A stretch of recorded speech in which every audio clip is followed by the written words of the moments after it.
Magandang hapon, Pilipinas. Nandito ang mga nagbabagang balita sa oras na ito. Operasyon sa pagtutupad ng warrant of arrest nagresulta sa pagkaaresto ng isang most wanted person dahil sa kasong panggagahasa at paglabag sa RA 7610 sa Pasay.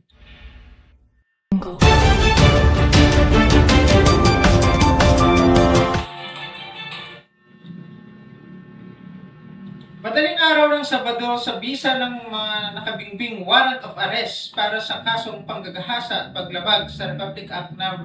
7610 na kilala rin bilang Special Protection of Children Against Abuse, Exploitation and Discrimination Act. Sinagawa ang pag-aresto bandang alas 1:50 ng madaling araw sa kahabaan ng Naiya Road, Service Road, Barangay 192, Lungsod ng Pasay.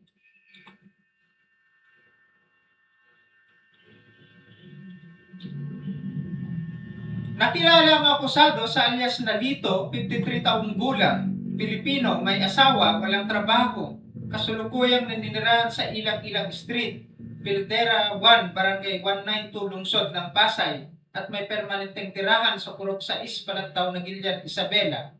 Sinagawa ang operasyon ng tauhan ng Substation 8 Airport sa pamumuno, Police Captain Roberto T. Medrano Jr., Officer in Charge, kasama si Police Corporal Elson U. Calupas at Patchodoro B. Licayo.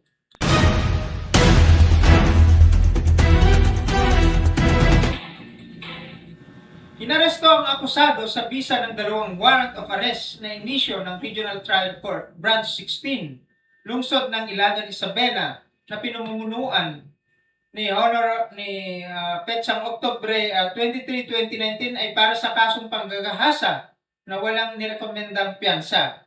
Kalawang warrant sa ilalim ng Criminal Case Number 8960 na may petsang Hulyo 30, 2019 ay para sa paglabag ng Republic Act 7610 na may nirekomendang piyansa na nakakahalaga ng 200,000 para sa pansamantalang paglaya ng akusado.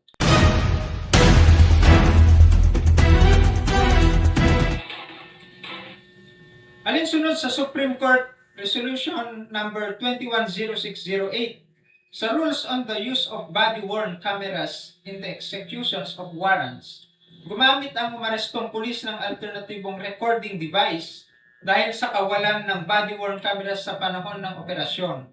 Pinaalam sa akusado ang dahilan ng kanyang pag-aresto at ng kanyang makarapatang konstitusyonal.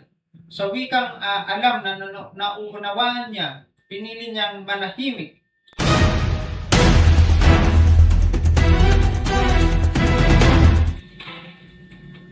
Tapos ang pag-aresto, dinala ang akusado at ang kaukulang mga warrant of arrest sa Warrant and Subpoena Section ng Pasay City Police Station para sa wastong documentation at pagproseso bago siya dalhin sa hukuman na naglabas ng mga warrant.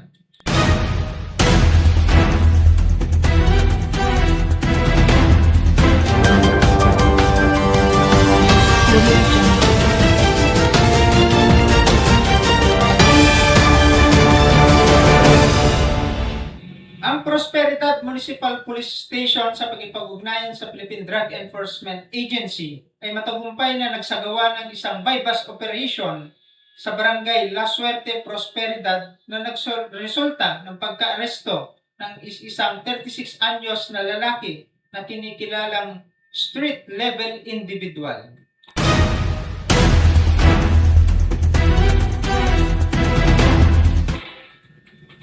Nakumpiska sa mga otoridad ang humigit kumulang 4 na gramo ng pinanghinalang methamphetamine o shabu na may tinatayang halagang 2,720 pesos sa kalye, kasama ang bypass money at iba pang ebidensyang hindi kaugnay ng droga.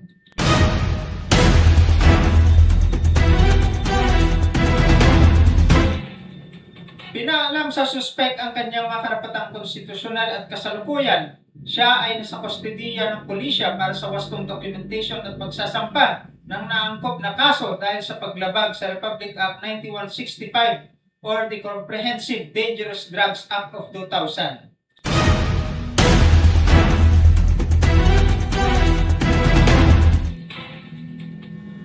Ang buong operasyon ay maayos na idokumento gamit ang mga body-worn cameras upang matiyak ang transparency at pananagutan.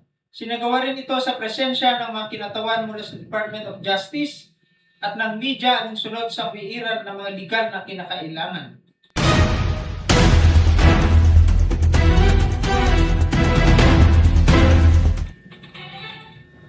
Binigyang diin ni Police Major Fernandez ang matagumpay na operasyong ito ay patunay ng pangako ng pangangalagaan ng aming komunidad laban sa mga panganib, illegal na droga. Patuloy namin paigtingin ang aming mga pagsisikap upang matiyak ang isang mas ligtas at drug-free na prosperidad.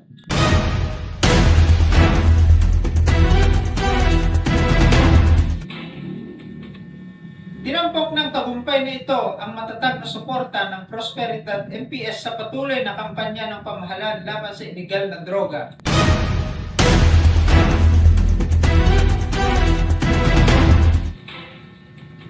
Nanatiling nakatuon ng Prosperidad MPS sa pagpapaigting ng mga operasyon laban sa illegal na droga at nanawagan sa publiko na patuloy na suportahan ang mga pagsisikap ng mga tagapagpatupad ng batas sa pamamagitan ng pag-uulat ng mga illegal na aktibidad na may kaugnayan sa droga sa kanilang mga komunidad.